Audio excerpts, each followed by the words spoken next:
भावनाओं का शोषण मत करिए, लोगों की भावुकता का लाभ मत उठाइए। हमारे मन में कोई जहर नहीं भरा हुआ है, अगर जहर होगा तो भारतीय जनता पार्टी को सूट करता है कि लोगों में अंधविश्वास बना रहे, लोगों में कूपमंडूकता बनी रहे, लोगों में पाखंड बना रहे। इसलिए भारतीय जनता पार्टी चाहती है कि ज्यादा से ज्यादा डिबेट इस तरह की हो कि लोगों के अंदर भ्रम फैले। तो आपने भगवा को बात, आपने बलात्कारी से जोड़ दिया, आपने भगवा कपड़ों को आपने किस किस चीज से जोड़ दिया? मेरी आपत्ति है, डाकू से जोड़ दिया, मेरी आपत्ति नहीं, मेरी आपत्ति है। सोच समझ के कह रहा हूं, रावण ने भी यही ड्रेस पहन के माता सीता का अपहरण किया था, रावण भी इसी ड्रेस को पहन के आया था। फिर तो रामचंद्र जी को नतमस्तक हो जाना चाहिए था उसके सामने। आदमी के कर्म देखे जाएंगे, उसका आचरण बिल्कुल कर्म देखे जाएंगे, लेकिन मेरा पॉइंट ये है, आपने बाबा बागेश्वर के संदर्भ में ये बात बोली। अब आपने बाबा बागेश्वर के कुंभ पर शिवपाल यादव का एक बड़ा बयान आया है।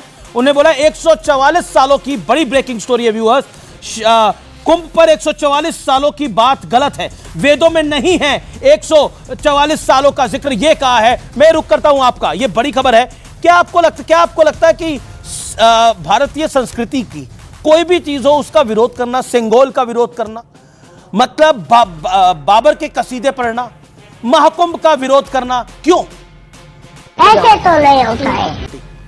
50 सेकंड आज कोई ऐसी घटना नहीं, मुझे 50 सेकंड क्यों, अभी सुधांशु त्रिवेदी तो 5-7 मिनट बोले। जी जी बोलिए बात तो सही है।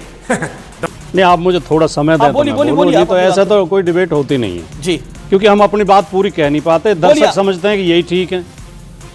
पहली बात तो आज कोई ना तो ऐसी कोई घटना हुई है, ना कोई ऐसा बयान आया है कि हम इस पे सनातन पे और आस्था पे डिबेट करें। ये प्रायोजित डिबेट है। भारतीय जनता पार्टी को ये सूट करता है कि लोगों में अंधविश्वास बना रहे, लोगों में कूपमंडूकता बनी रहे, लोगों में पाखंड बना रहे। इसलिए भारतीय जनता पार्टी चाहती है कि ज़्यादा से ज़्यादा डिबेट इस तरह की हों कि लोगों के अंदर भ्रम फैले और विपक्ष के नेताओं के चुन चुन के वो बयान दिखाए जाएं, चुन चुन के। जैसे अभी आपने शिवपाल जी का जिक्र कर दिया। आप मुझे बताइए अमीश जी, आप एंकर होने के नाते बताइए, 144 साल पहले 1881 सन था, क्या 1881 में कुंभ हुआ था? सुधांशु जी बता दें। अंग्रेजों ने 1855 में कुंभ पर रोक लगा दी थी और फिर उस 1855 के बाद कुंभ 1925 में हुआ। 1855 और 1925 के बीच में कोई कुंभ हुआ ही नहीं। तो 144 साल का ये मेथड ये कहां से आया है? एक आप अभी एक सज्जन की फोटो दिखा रहे थे, प्रधानमंत्री भी उनके आश्रम में अभी गए हैं, धीरेन्द्र शास्त्री की, बाबा बागेश्वर धाम। बाबा का है, गोयल नया लड़का है, जवान लड़का है, धीरेन्द्र शास्त्री है। बाबा कैसे है? वो प्रधानमंत्री तो कह रहे थे मेरा छोटा भाई, आप कह रहे हैं बाबा। प्रधानमंत्री ने अपने भाषण में कहा मेरा छोटा भाई। ये बाबा कहता है कि जो कुंभ में कुचल के मर गए हैं उन्हें तो मोक्ष मिल गया। ये तो खुशी की बात है। क्या सुधांशु त्रिवेदी और अमीश देवगन इसका समर्थन करेंगे? कोई बात का समर्थन स्वामी जी समर्थन करेंगे? मैंने खुद सवाल पूछा, उन्होंने बोला वो मेरे से त्रुटि हुई, मैं गलती माफी मांगता हूं। मैंने उनसे सवाल पूछा। मेरा नहीं ऐसा ये बताइए, अच्छा बाबर अच्छा ये देश राम का या बाबर का? नहीं सवाल है सर, नहीं सवाल है। मैं बहुत कम समय लूंगा, लेकिन हमारी आप और 50 सेकंड लीजिए। मैं कह रहा हूं ये देश राम का है या बाबर का है?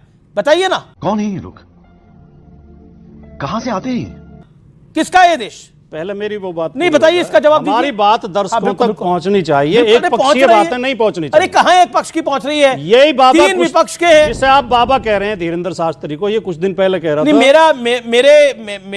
मेरी संस्कृति कहती है कि जो योगी हो जाए, जो धर्मात्मा की, जो धर्म की बात करे, वो आपसे अगर अनुज भी हो तो, लेकिन वो पद में आपसे फिर बड़ा हो जाता है, वो कद में आपसे बड़ा हो जाता है। योगियों, संतों, साधुओं, महात्माओं को हाथ जोड़ के प्रणाम, चरणों में शीश नमन। लेकिन इस वर्दी में बहुत से डाकू, लुटेरे, फ्रॉड भी बैठे हैं, नहीं धोखेबाज भी बैठे। गारंटी के साथ कहता हूं, कई तो जेल में पड़े हैं। बलात्कारी भी इस वर्दी को पहन लेते हैं। वर्दी को परिणाम नहीं होना चाहिए, आचरण को परिणाम होना चाहिए। लेकिन जो मैं अपनी बात कह रहा था, मेरी बात जाने दें दर्शकों तक। इसी बाबा आपने भगवा को बात, आपने बलात्कारी से जोड़ दिया, आपने भगवा कपड़ों को आपने किस किस चीज से जोड़ दिया? नहीं आपत्ति है, डाकू से जोड़ दिया, मेरी आपत्ति है। नहीं मेरी आपत्ति है, सोच समझ के कह रहा हूं। रावण ने भी यही ड्रेस पहन के माता सीता का अपहरण किया था, रावण भी इसी ड्रेस को पहन के आया था। फिर तो रामचंद्र जी को नतमस्तक हो जाना चाहिए था उसके सामने। आदमी के कर्म देखे जाएंगे, उसका आचरण बिल्कुल कर्म देखे जाएंगे, चरित्र देखा जाएगा। लेकिन मेरा पॉइंट ये है, आपने बाबा बागेश्वर के संदर्भ में ये बात बोली। अब आपने बाबा बागेश्वर के संदर्भ में ये बात बोली। आपने बाबर और बाबरी मस्जिद का जिक्र। हाँ, मैंने बाबर का जिक्र करा। ये देश राम का है या बाबर का है? बाबरी की वकालत क्यों कर रहे थे आपके नेता? सुबह से शाम तक, रात से दिन तक की वकालत क्यों करते हैं? कल्याण सिंह भारतीय जनता पार्टी के मुख्यमंत्री ने सुप्रीम कोर्ट में शपथ कहा था मैं बाबरी मस्जिद को नुकसान नहीं पहुंचने दूंगा। जब बाबरी मस्जिद शहीद कर दी गई तो अटल बिहारी वाजपेयी, लाल कृष्ण आडवाणी ने शपथ खा के कहा था हमने बाबरी मस्जिद को नुकसान नहीं पहुंचाया, हम उसे नुकसान नहीं पहुंचाना चाहते। ठीक है। और मुकदमे चले, इन्होंने गीता पे हाथ रख के सौगंध खा के कहा कि हम बाबरी मस्जिद की रक्षा करना चाहते हैं। You made your point, जी। अब आप इनसे पूछे सुधांशु, ठीक है सुधांशु त्रिवेदी, कि ये भी बाबरी मस्जिद की सुधांशु त्रिवेदी 40 सेकंड। देखिए टाइम लिमिट का आप लोग सब ध्यान रखिए। सुधांशु त्रिवेदी 40 सेकंड, क्योंकि भगवा पे भी बोला, स्वामी दीपांकर भी यहां पर बोलना चाह रहे हैं, लेकिन Sudhanshu Trivedi 50 second, sharp 50 second. देखिए भाटी जी के मन में कितना जहर भरा हुआ है, समाजवादी पार्टी के मन में हिंदू धर्म के प्रति साफ हो गया। लोगों को गुमराह मत करिए, लोगों की भावनाओं का शोषण मत करिए, लोगों की भावुकता का लाभ मत उठाइए। हमारे मन में कोई जहर नहीं भरा हुआ है। भावुकता का लाभ अगर जहर होगा तो आपके मन में होगा। कैसे जहर भरा हुआ है? अगर हमारे मन में जहर भरा हुआ होता तो हमें हिंदू धर्म छोड़ने से कौन रोकता है?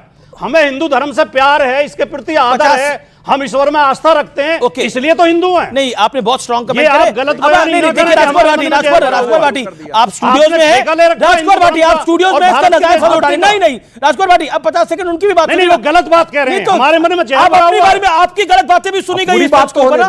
आपने बाबा बागेश्वर के लिए क्या कुछ नहीं कहा, आपने भगवाधारियों के लिए क्या कुछ नहीं कहा, वो सब कुछ सुना गया। बिल्कुल मैं गलत नहीं, आप गलत आरोप लगा रहे हैं। आरोप नहीं लगा रहा, सवाल नहीं है। ओके, वो मेरे पॉइंट 28-30 साल का नौजवान है सर। मेरा निवेदन बाबा होते हैं बुजुर्ग। ओके मेरा बिल्कुल ओके। ये बुजुर्ग खुद क्या आए हैं ये कि मेरा छोटा भाई। एक सेकंड सर, एक सेकंड। बाबा बुजुर्ग होते हैं, ये बगल में बुजुर्ग बैठे खुद कहा ये मेरा छोटा भाई धीरेन्द्र शंकराचार्य। आदि शंकराचार्य कौन से बुजुर्ग थे? आदि शंकराचार्य क्या बुजुर्ग थे? मोदी जी ने बाबा की बात कर रहे हैं आप लोग। मोदी जी ने एक सेकंड सर, भाटी जी मेरा निवेदन है, हाथ जोड़ के आप बहुत सम्मानित हैं, आप बहुत सम्मानित हैं। ये भी बुजुर्ग हैं आपके सामने, ये भी बुजुर्ग हैं आपके साथ जो बैठे हुए हैं, ये युवक हैं। ओके देखिए okay, audio down. Sudhanshu Trivedi on screen, no one else. Sudhanshu, Amish ji इस ढंग से डिबेट नहीं हो सकती कि पहले अनाप शनाप गालियां बकले हमारे मन में जहर। मिस्टर भाटी आप पूरी बात होने बोलिए, बाद में बोलता हूं। बोलिए। इन्होंने कहा कि योगी साधु संत के बीच में कई डाकू बैठे हुए हैं और फ्रॉड बैठे हुए हैं। मैं चुनौती से पूछता हूं, मुल्ला मौलवी मुफ्ती मुकर्रम बारी में आतंकवादी डाकू बलात्कारी बैठे हैं कि नहीं? बोलो हाँ या ना? मुझे बोलो। मैं तो रखो कम से कम इतना अन्याय तो मत जो कि यूनाइटेड नेशन तक से आतंकवादी। बोलो अन्याय कर रहा हमारे बोलो। हाँ मैं बोल रहा हूं अन्याय क्या कर रहे हैं? बोल रहा हूं मैं। पूछा दूसरा सवाल पूछता हूं। पूरी बात होने दीजिए। और वैज्ञानिकता की बात अब सुनिए भाटी जी, बहुत हो गई आपकी बदतमीजी इतनी देर से, आप चले जा रहे हैं। और मैं भाटी जी से पूछता हूं कि वैज्ञानिकता की बात करो, कूपमंडूकता की बात मत करो कि वहां से वो ठीक हो गया। मदर टेरेसा को सेंटहुड मिला कि मृत्यु के बाद उनकी आत्मा ने 2 लोगों को बगैर इलाज के ठीक कर दिया, इसके लिए वेटिकन में उन्हें सेंटहुड दिया गया। बोलो, औकात हो तो बोलो, या कूपमंडूकता है, अवैज्ञानिकता है, या हैसियत हो तो बोल के दिखाओ इस पे। इसके बाद दूसरे धर्म के लोगों पे आओ वहां बोलो। पूरे लोगों के सामने यह साफ है कि हिंदू धर्म के बारे में जो लोग अनाप शनाप उल्टा सीधा बोलते हैं। और सुनिए भाटी जी, बहुत धर्म ग्रंथों पे कहते हैं औकात है बोलने की कि किसी धर्म ग्रंथ में यदि लिखा है कि धरती चपटी है तो उसमें बदलाव कर दिया जाए। औकात है बोलने की कि किसी में लिखा है सूरज पृथ्वी के चारों ओर घूमता है तो उसमें कुछ चू बोल दिया जाए। इसलिए चुन चुन कर हिंदू धर्म को अपमानित, इसलिए मुझे आज क्रोध आया कि इतने मुझे कड़े शब्दों का प्रयोग करना पड़ा, क्योंकि डाकू लुटेरे जैसे शब्दों के। अब एक बात कहना चाहता हूं भाई, देखिए जब याकूब मेनन का नमाज़े जनाजा कहा गया